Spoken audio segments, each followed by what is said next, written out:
네, 안녕하세요. 신박사 인사드리겠습니다. 2021년 12월 24일 신박사의 장마감 복귀 방송 하도록 하겠습니다. 오늘 뭐 크리스마스 이브인데요.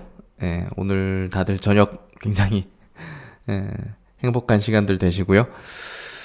오늘 시장도 뭐 그래도 좋았습니다. 아시아 증시 대비해서 괜찮은 흐름 만들어낸 것 같고요. 어제 이제 미국 시장이 이제 플러스로 마감했지만 이제 오늘 휴장이다 보니까 미국 선물이 장중에 또 이제 거래가 안 됐죠. 예. 그래서 오늘 아시아 증시는 어떻게 보면 이제 장중에 미국 선물에 의해서 이제 왔다 갔다 하는 편인데 그게 이제 없다 보니까 약간 인덱스가 좀 없다 보니까 지지부진한 어떤 흐름을 보였던 것 같고 국내장 같은 경우는 오늘 현대차 그룹주에 이제 오늘 제목에도 담겨 있지만 굉장히 임팩트가 큰 어떤 호재가 나왔습니다. 그래서 전반적인 증시가 좀 좋았죠. 뭐 반도체 쪽 삼성전자 하이닉스도 괜찮았고 뭐 특히나 이제 메타버스 NFT 뭐 게임 이쪽은 굉장히 또 강했어요 오늘. 그래서 전체적인 어떤 시장 흐름도 이제 좋으면서 그 개인들의 어떤 물량이 주로 나오는 뭐 그런 업종이나 종목군들 바이오가 좀 대표적일 것 같은데 그런 쪽은 조금 좋진 않았지만 뭐 제가 볼 때는 뭐 크게 부담을 가질 그런 시세 흐름들은 좀 아니었던 것 같아요. 역시나 이제 개인들의 이제 어쩔 수 없이 나오는 물량들이 결국 만든 어떤 시세 흐름이었을 거라고 생각이 되고요.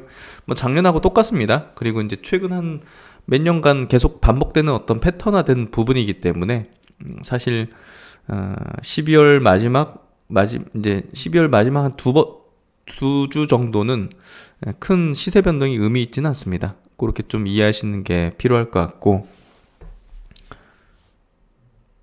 오늘은 이 현대차 그룹주의 어떤 변화, 30년간의 어떤 엔진 개발 이제 본부를 이제 접는 폐지하는 굉장히 큰 결단을 했는데요.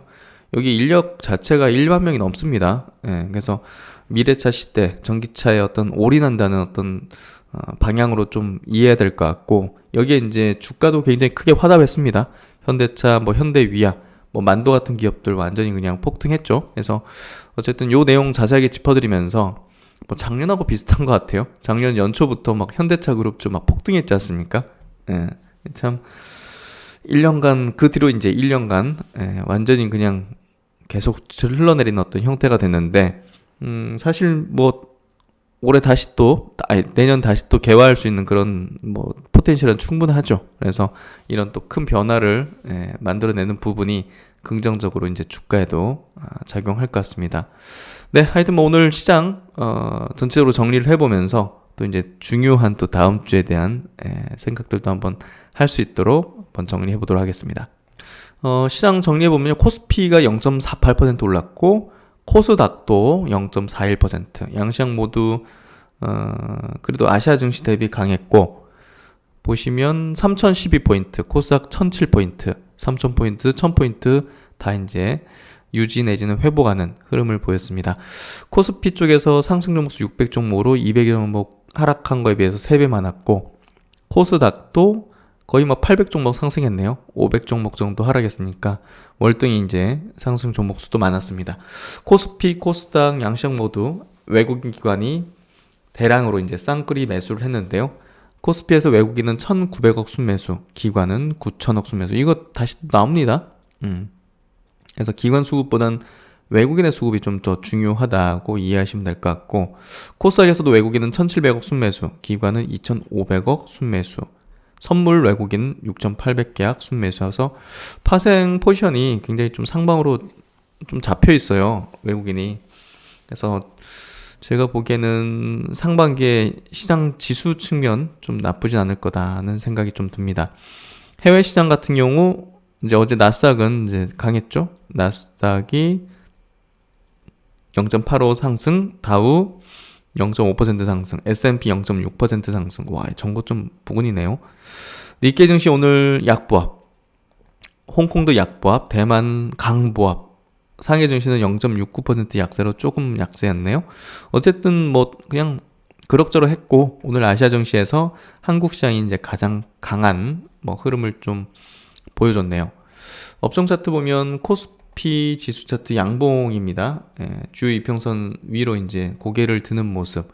거래 대금은 여전히 이제 높진 않았어요. 8조 4천억이었네요, 오늘.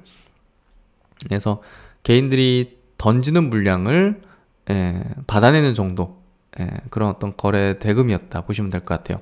코스닥 보면 음봉이긴 하지만 뭐 괜찮습니다. 상승 추세 이어가는 형태 계속 이어지고 있고, 오늘 이제 오락문화, 메타버스나 뭐 엔터 이쪽이죠. 게임 쪽, 디지털 컨텐츠 쪽 강했고, 통신 장비 요것도 강했네요. 그래서 의약품 쪽, 오늘은 바이오 의약품 쪽은 좀 약했죠. 이렇게 보시고, 최근에 음식료가 좀 그래도 밑에서 좀 올라오는 형태가 되고 있죠. 건설도 오늘은 플러스 흐름을 좀 보여주는 형태가 됐네요. 시총 상위주들 한번 보죠. 삼성전자, SK하이닉스 0.7%, 하이닉스는 0.3% 상승으로 중장기편을 뚫어냈잖아요. 그래서 추세 강화되고 있는 흐름 계속 말씀을 드렸고, 오늘 수급 삼성전자 계속 쌍끌이, 외국기관 쌍끌이 순매수 이어지고 있죠. SK하이닉스도 오늘 외국인과 기관이 쌍끌이로 매수를 했습니다. 네이버도 오늘 1.5% 상승.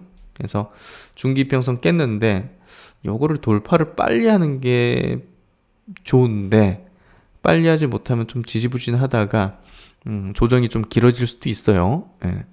그리고 이제 카카오도 1.3% 상승을 하는 모습. 삼성바이오 1.2% 약세. 현대차 오늘 강했습니다. 3% 플러스. 현대모비스 2.5% 플러스. 기아 1% 강세. 그래서 현대차 3인방 다 이제 좋은 모습 이제 보여주는 흐름이었고요. 현대위아가 8.6% 상승으로 와우, 그냥 솟구쳤죠. 오늘 이제 그 만도도 7.3% 강세, MC넥스 1% 상승, 현대글로비스는 뭐 그렇게 세진 못했네요. MC넥스도 1% 상승으로 현대차 자율주행의 어떤 이제 기조에 이제 편승하는 그런 기업이죠.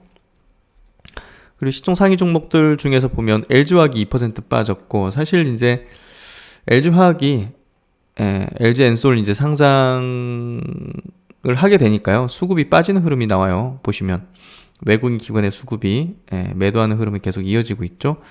그리고 이제 반면에 SK이노베이션 같은 경우는 SK온이라는 이제 또 이제 배터리 사업부를 분리하지 않습니까? 그 사업의 가치에 대한 부각이 아마 이뤄지게 될 것 같아요. 어쨌든 수주 잔고 측면에서는 지금 LG 에너지 솔루션하고 비등 내지는 조금 더 높다고 알려져 있어요. 지금 200조 원이 넘거든요. 그래서 사실상 지금 현재 캐파가 이제 LG 에너지 솔루션 대비 한 절반 정도밖에 안 되기 때문에 그만큼의 이제 그 점유율이 훨씬 낮지만 차후에는 뭐 따라잡을 가능성이 상당히 높아지고 있는 거죠. 결국 수주 잔고 측면 본다면.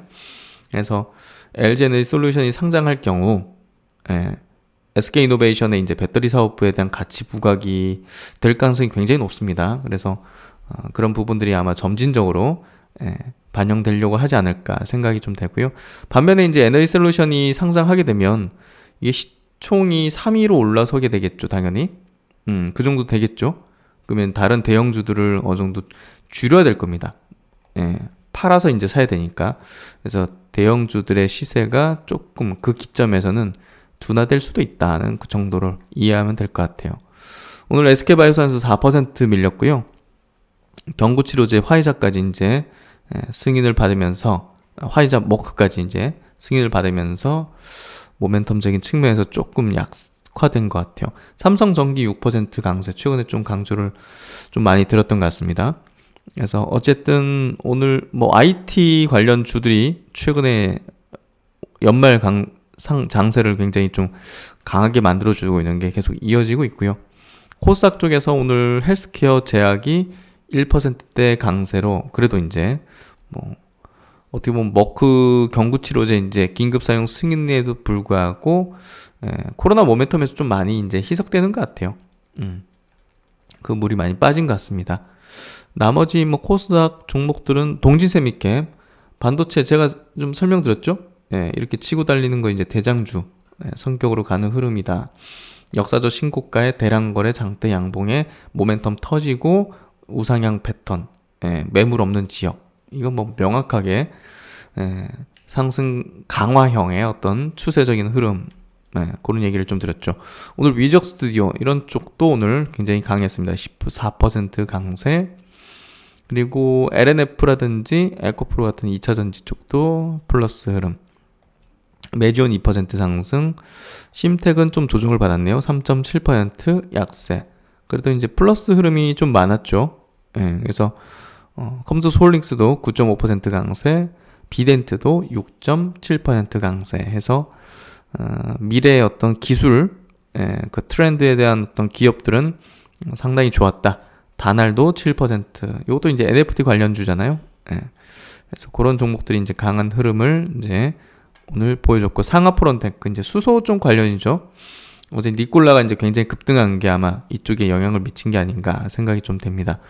어쨌든 전체적으로 이제 시장 흐름 좋았고, 종목들도 바이오 업종 제외하고는 대체적으로 좀 좋았고, 뭐 그렇다고 이제 바이오가 뭐 완전히 안 좋다 그런 관점은 아니죠. 뭐 그만큼 눌린다는 거는 튀어올 수 있는 어떤 그런 것들을 내재하고 있는 흐름으로 가는 거기 때문에 부정적으로 볼 필요가 없는 그런 부분이다 생각됩니다. 그리고 이제 오늘 수급 체크해드려야죠. 오늘 개인이 1조 1000억을 순매도했습니다. 코스피에서. 외국인 1900억 순매수, 기관, 금융투자가 이제 주로 산다 했죠. 이거 고스란히 다 토해내니까 이거 뭐 중요한 수급은 아니다. 그래서 개인이 이제 바로 이제 수급이 들어오겠죠. 29일부터. 그래서 한꺼번에 들어오진 않을 거예요. 조금씩 이제 사는 식으로 될 건데, 그 찰나에 이제 막 급등하는 흐름이 전개되면서, 비싸게 사야 되는 어떤 상황이 발생되는 흐름이 좀 전개될 수 있죠. 코스닥도 오늘 개인이 4천억 순매도, 외국인이 1,700억 순매수, 기관이 2,500억 순매수해서 IT 관련주들이 역시나 수급면에서 보시면 외국인 기관의 쌍끌이, 제약 쪽도 양쪽에서 순매수 했네요. 디지털 컨텐츠를 더 과감하게 사긴 했네요. 그렇죠? 그래서 게임 쪽이죠. 외국인이 700억대, 기관이 한 600억을 코스닥에서 순매수를 하면서 이쪽 관련된 기업들 이제 굉장히 강하게 치는 흐름이 전개된 것 같습니다. 그래서 오늘 외국인과 기관의 동시 순매수 종목을 보면 삼성전자, 삼성전기, 하이닉스 나란히 1, 2, 3위, 그리고 현대차 4위, 카카오, 만도, 현대위험. 뭐 시장 성격 딱 보이죠? 현대차 그룹주, 반도체, 전기전자 섹터, 셀트리온, SK스퀘어, 뭐 성장 섹터 막 총 집결했네요.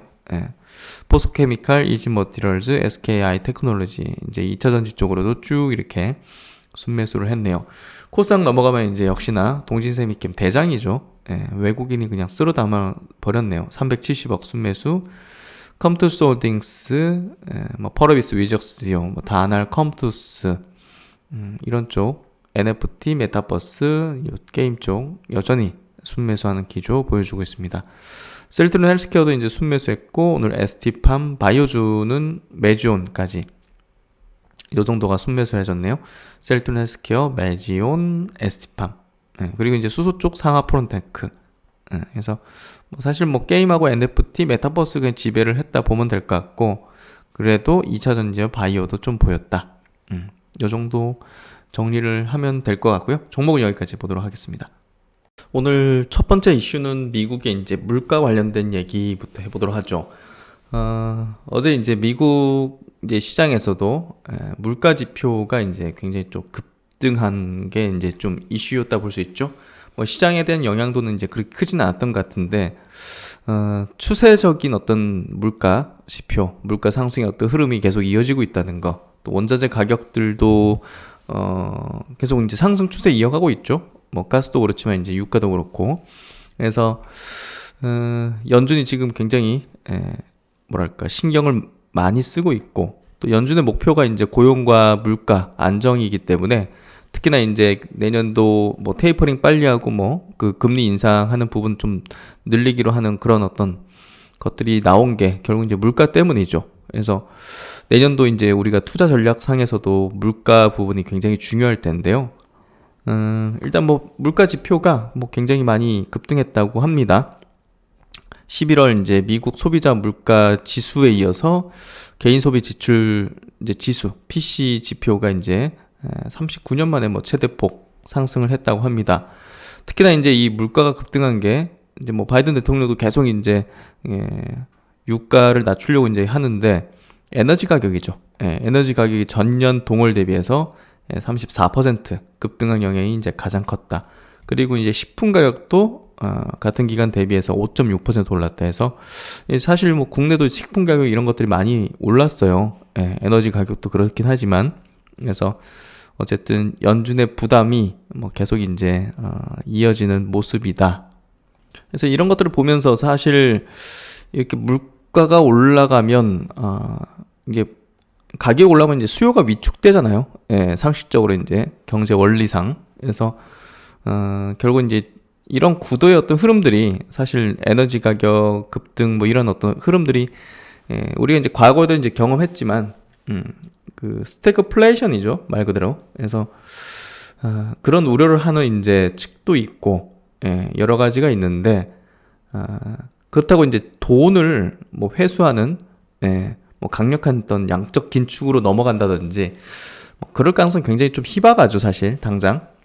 그런 부분에서 이제 돈은 풀려 있고 어떻게 보면 리오픈을 통해 가지고 소비는 진작시키는데 그 소비가 우리가 전통적으로 측정하는 이런 어떤 소비 지표의 어떤 품목에 안 들어가는 것들이 굉장히 많아요. 지금 여기 CPI라든지 PC라든지 이게 이제 급등한다고 그러는데 사실 지금 우리가 이제 사용하는 어떤 어떤 소비의 어떤 부분에서 점점 더 이제 이커머스 비중이 굉장히 높아지고 있잖아요. 그리고 우리가 또 이제 이 어떤 가상 공간에서 사용하는 어떤 그런 어떤 자금들이라든지 집행되는 어떤 그런 부분들이 굉장히 커지고 있거든요, 사실. 그래서 이 부분이 어떻게 보면 전통적으로 우리 물가 지수에 들어가는 어떤 품목들 있지 않습니까? 유가라든지 어떤 월세라든지 예를 들면 그런 것들이 측정 못하는 것들이 앞으로 이제 그쪽으로 돈이 많이 흘러 들어가기 시작하면서 사실상 이런 지표가 정확히 지금의 어떤 소비의 어떤 흐름이라든지 물가의 어떤 상황 지표를 정확하게 이제 반영하지 못할 가능성이 높을 것 같아요. 제가 볼 때는. 그래서 그렇다면 이제 우리는 투자에 있어서 이제 어떤 방향으로 이런 것들을 좀 고려해 볼 필요가 있을까? 여기서 측정 못하는 어떤 그 산업들 있죠.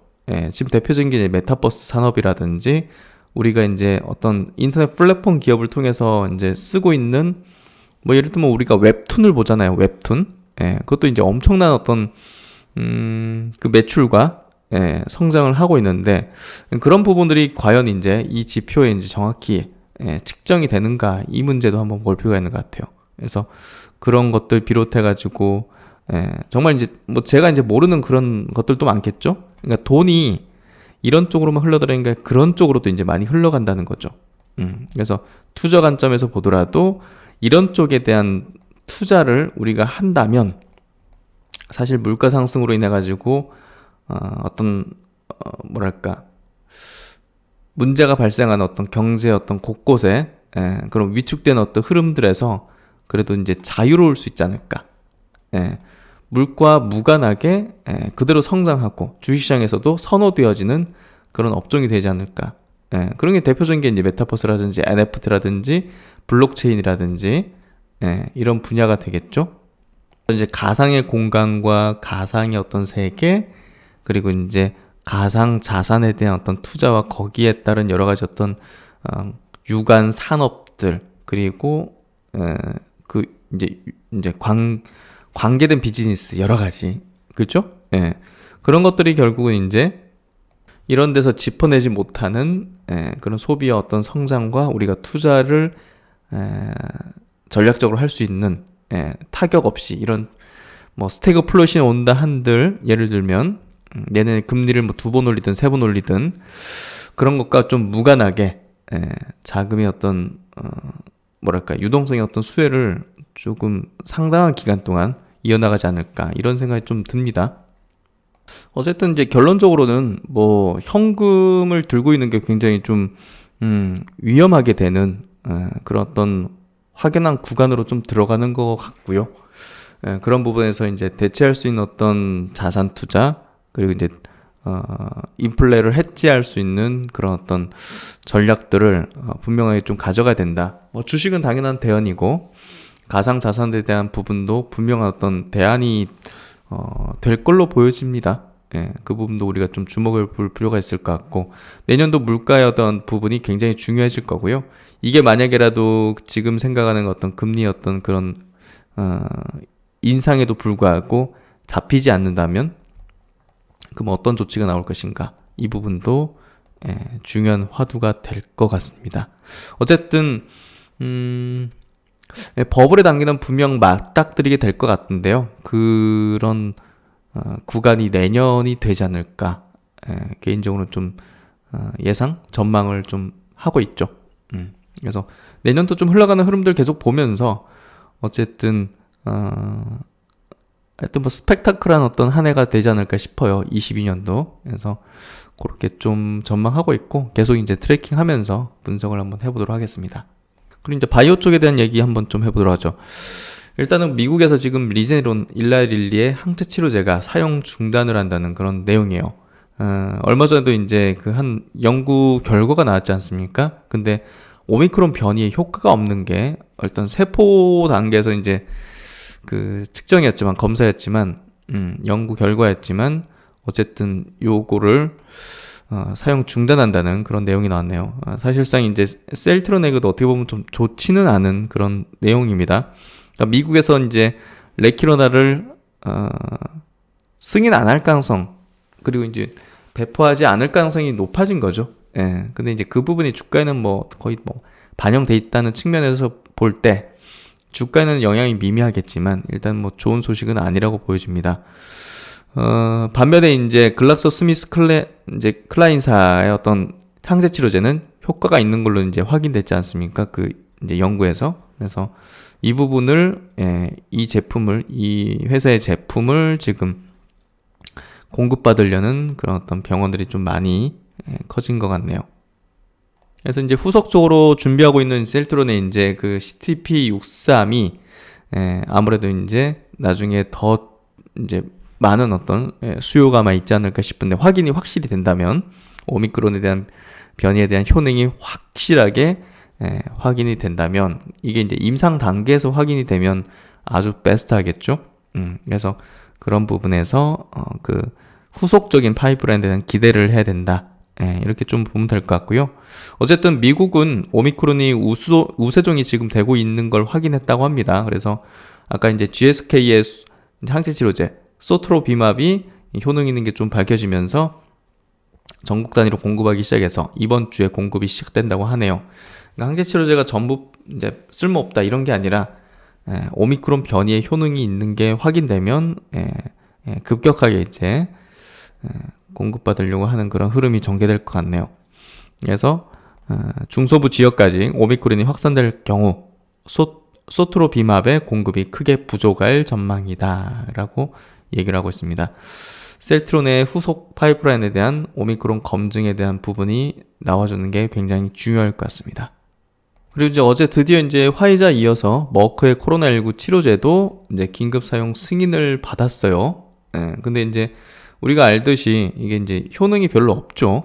약효가 이제 기존에 밝혀졌던 50%가 아닌 30%에 불과하다고 이제 평가되고 있는데, 어쨌든 뭐 자문위원도 13명은 승인을 권고하긴 했지만 10명은 반대했어요. 그러니까 그만큼 막 긴가민가 한 건데, 어쨌든 지금 대안이 별로 없으니까 어쨌든 효능이 그냥 있기만 하면 통과시켜서 이제 쓸 수 있도록, 특히나 이제 병상 확보 차원에서 이제 중요도가 높은 이제 경구용 치료제 어떤 종류와 양을 좀 늘려야 된다, 이 부분인 것 같아요. 그래서 오늘 뭐 셀트론 그룹주 같은 경우 이런 것들에 뭐 크게 빠질 수도 있는 건데, 오늘 사실 셀트론은 보합, 그리고 셀트론 헬스케어랑 제약은 1% 상승했죠. 어쨌든 이제는 이 경구용 치료제가 뭐 좋게 나오고 승인받고 이런 거에 이제 큰 영향 없이 또 이제 코로나 어떤 관련된 이슈에 주가가 이제 뭐 그렇게 크게 반응하거나 그런 부분은 좀 없어진 상태거든요. 그래서 제가 볼 때 오늘 움직임 이제 괜찮은 것 같고요. 이 코로나에서 조금 멀어지고 있다. 예, 코로나 이슈에서 주가의 어떤 민감도가 멀어지고 있다. 그건 참 좋은 어떤 현상이 아닐까 싶습니다. 그래서 이제 정부 같은 경우는 뭐 먹고도 그렇고 화이자 거도 경구치료제 이제 선구매 계약을 맺었다고 하지 않습니까? 화이자 거도 30만 명분의 계약을 맺었다는 내용입니다. 김 총리 계약 마무리 단계다. 지금 하루 이상의 병상 대기자가 지금 코로나 걸리면요 바로 자택 이제 격리되는 거고요. 바로 이제 병원으로 올 수가 없어요. 병상이 없어가지고 지금 병상 대기자도 이렇게 이제 많습니다. 1000명에서 300명대로 뭐 감소를 했다. 하여튼 뭐 병상 대기자들이 이제 굉장히 많은 거죠. 3차 접종률이 27%, 신규 확진이 6,000명. 그래서 지금 확진자가 6,000명, 7,000명 왔다 갔다 하는 흐름을 계속 보이고 있습니다. 그리고 이제 오늘 이슈 중에서 가장 중요한 건 바로 이겁니다. 현대차가 엔진 사업 본부를 이제 전격 폐지한 거죠. 엔진 개발 센터를. 그만큼 이제 내연 기관을 아예 이제 뭐랄까 더 이상 돈 투입 안 하겠다. 새로운 엔진 개발하는 거, 내연 엔진 개발하는 거 의미 없다. 아예 그냥 그 전기차로 싹 다 그냥 이제 어떤 인적 리소스도 이제 다 돌려버리자. 그쪽으로 그냥 올인하자. 그런 거죠. 그거 있으면 거기에 인력이 있고 거기에 돈이 투입되고 여러 가지가 생기지 않습니까? 그러니까 아예 그냥 없애버리는 거죠. 그래서 결국은 현대차가 이거는 정말 이제 우리가 주식의 관점에서는 굉장히 좋은 소식입니다. 그러니까 현대위아가 오늘 크게 반응한 게 현대위아가 갖고 있는 지금 사업부가 그 다 내연 쪽이에요. 내연 이제 기관 쪽이거든요. 그래서 그런 사업부를 이렇게 없앤다는 것 자체가 이제 현대위아의 어떤 비성장 부분을 다 떨쳐내고 오롯이 이제 성장 부분만 남겨두면서 거기에 집중하겠다는 걸로 그룹의 어떤 전체 부분이 이제 가고 있다는 게 보다 이제 현대위아에 크게 이제 센티상 작용한 거죠. 그래서 결국 이제 오늘 현대차 그룹주가 시장 내에서도 이제 가장 강한 어떤 흐름을 보여줬죠. 굉장한 결단을 했습니다. 그만큼 정의선 회장 체제로 가면서 기존의 이제 내연 시대의 어떤 성공 주역들이 다 퇴진하게 되면서 자유롭게 의사 결정을 이렇게 아마 이제 내릴 수 있었던 것 같고요.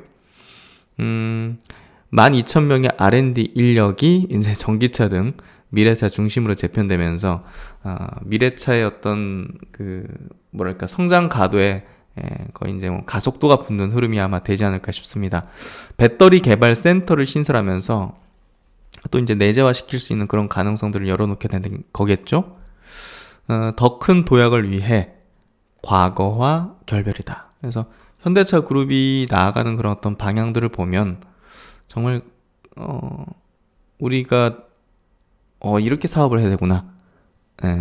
이렇게 경영을 해야 되구나 하는 것들을 저는 좀 느낄 수 있는 것 같아요. 아, 정말 잘하구나.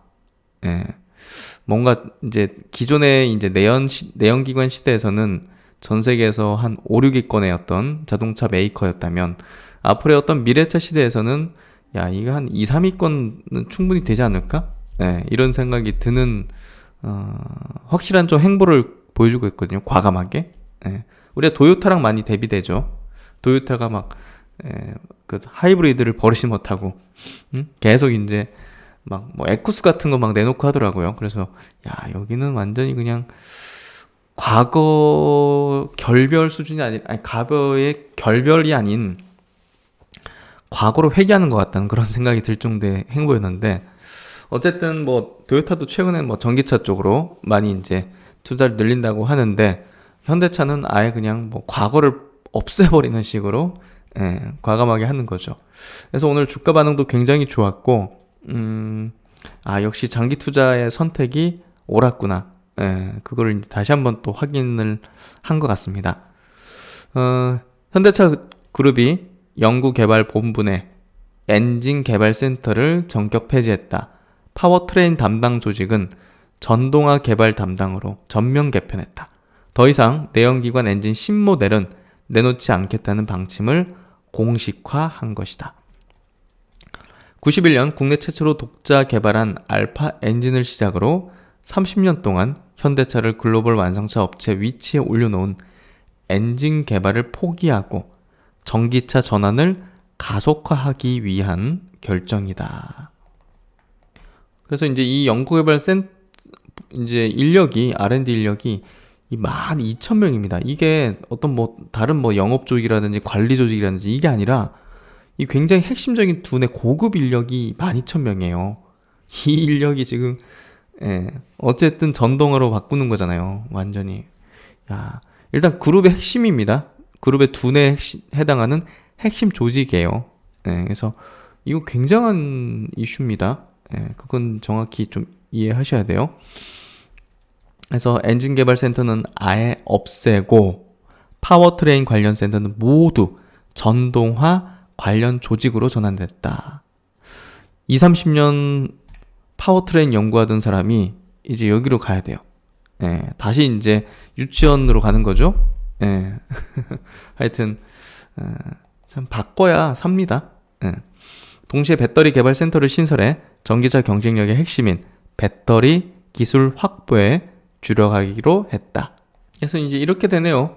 엔진 개발 조직이 전기차 개발 조직으로 해서 이렇게 엔진 개발 센터 폐지하고 배터리 개발 센터 이제 신설하고 파워트레인 시스템 개발 센터를 전동화 시험 센터 등으로 해서 이렇게 여러 가지 바꾸는 거죠. 그래서 완전히 전기차에 올인하는 회사로 변신을 하는 거고요. 배터리 부분을 조금 더 이제 보면요. 여기 보면 전기차의 핵심 부품인 배터리를 양산하지는 않더라도 기술 개발을 주도하겠다는 의미다. 이렇게 해서 박정국 사장이 임직원에게 보낸 이메일에서 우리의 독자 엔진 개발은 괄목할 만한 업적이지만 과거 큰 자산을 미래의 혁신으로 이어가기 위해서는 체계를 변경을 해야 된다 해서 과감한 결단, 아주 주가에는 좋은 어떤 영향을 미치는 이제 내용이라 볼 수 있을 것 같아요. 그리고 이제 현대차가 이제 이번 CES 라스베가스에 열리는 이제 세계 가전 박람회에서 이 메타버스와 결합된 로보틱스, 로봇 기술에 대한 어떤 비전을 선보인다고 해요. 로봇이 곧 미래다. 이렇게. 그래서 요 이제 보스턴 다이내믹스의 어떤 이제 그 회사를 인수했지 않습니까? 그래서 전 이 기사를 보고서 로봇 관련주가 조금 더 움직일 수 있겠구나. 저는 뭐 연말에 그냥 잠깐 띄우는 수준 정도로 이제 이해했는데, 사실 삼성 쪽에서 이제 로봇 이제 좀 더 한다, 집중한다, 뭐 이런 것 나왔을 때, 뭐 약간 좀 일시적인 어떤, 시세 분출 정도로 좀 받아들였는데, 뭐 이렇게 되면 조금 더, 강한 흐름이 좀 이어질 수도 있는 거죠. 그래서 현대차가 이 참가 티저 이미지를 공개하고, 로보틱스 기술이 메타버스와의 결합 등을 통해서 인류 사회에 가져올 이동의 역할 및 형태의 미래 변화상 제시를 예고했다. 궁금하네요. 어떤 내용으로 나올지. 굉장히 궁금하네. 하여튼 로보틱스는 로봇을 다루는 기술 분야인 로봇 공학을 의미합니다. 그래서 현대차가 지금 생각하는 그런 모빌리티는 단순히 이동수단이 아니에요. 그 이동수단을 만드는 것을 넘어서 이동에 대한 인류의 근원적인 열망을 획기적으로 충족시켜줄 로보틱스 사업의 목적과 지향점이 담길 예정이다 해서 궁금합니다. 엄청난 걸 또 낼 것 같은데 어쨌든 그 메타버스 어떤 시대에 이 로봇 기술을 접목해서 어떤 비전을 보여준다고 하니까요. 그리고 이제 그게 굉장히 또 철학적이라 해야 될까요? 결국 이제 인류의 어떤 그 열망, 진보의 어떤 열망 이런 것들을 좀 어떻게 충족시킬지 굉장히 궁금해지는 내용이 될 것 같습니다. 어쨌든 로봇에 대한 어떤 테마주들이 조금 더 연초에 튈 수 있는 그런 어떤 이벤트성의 어떤 흐름들이 좀 전개되지 않을까 생각이 됩니다. 그래서 이제 오늘 장 이렇게 좀 정리를 해봤는데요. 오늘은 뭐 현대차 그룹주가 완전히 이슈를 압도하는 그런 날이기도 했죠. 어제 이제 얘기 드리려다가 이제 못 해드린 부분이 있는데, 다들 기억하실 거예요. 셀트리온의 이제 작년 그 배당락일, 요 날이죠. 예, 아마 기억하실 겁니다. 저도 생생히 기억하는데 12월 28일 요 날까지 보유해야만 이제 배당을 받을 수 있지 않습니까? 그리고 이제 양도세 회피하기 위한 부분도 이제 이날까지 갖고 있는 사람들이 이제 양도세를 음, 이날 갖고 있지 않아야 양도세를 회피할 수 있는 거였죠. 그래서 이제 10억 이상 들고 있는 분들도 이날까지 이제 정리를 해야 이제 그 다음에 매도 시 이제 차익에 대한 어떤 양도세를 내지 않는데 이게 오후쯤에 엄청나게 이제 물량이 쏟아졌었어요. 그래서 셀트리온 같은 경우 막판에 이제 6.7%까지 밀리다가 보시면 저가가 6.7%죠. 마이너스. 그래서 종가는 마이너스 4%로 마감했어요. 그래서 그때 당시에도 이제 많은 구독자분들 중에서 막 어쩔 수 없이 팔았다 막판에 겁이 나서 이런 분들이 많으셨거든요. 근데 다음날 시초가가 10%로 시작했어요. 예, 완전히 뒤통수 친 거죠. 예, 그만큼 이제 양도세를 회피해야 되는 어떤 물량들이 상당히 좀 많았다는 거고 막판까지 재다가 매도를 했다고 우리가 좀 해석해 볼 수 있을 것 같아요. 그러니까 셀트리온과 셀트리온 헬스케어는 이제 10억 이상 이제 들고 있으셨던 분들이 굉장히 많았고 또 주가가 단기적으로 이제 급등하면서 또 이제 그렇게 범위에 들어가신 분들도 굉장히 많았던 거죠. 셀트리온 헬스케어도 당시에 이랬죠. 12월 28일에 보면 6%까지 밀렸다가 종가가 마이너스 4%. 근데 다음날 9.9%로 시작했죠.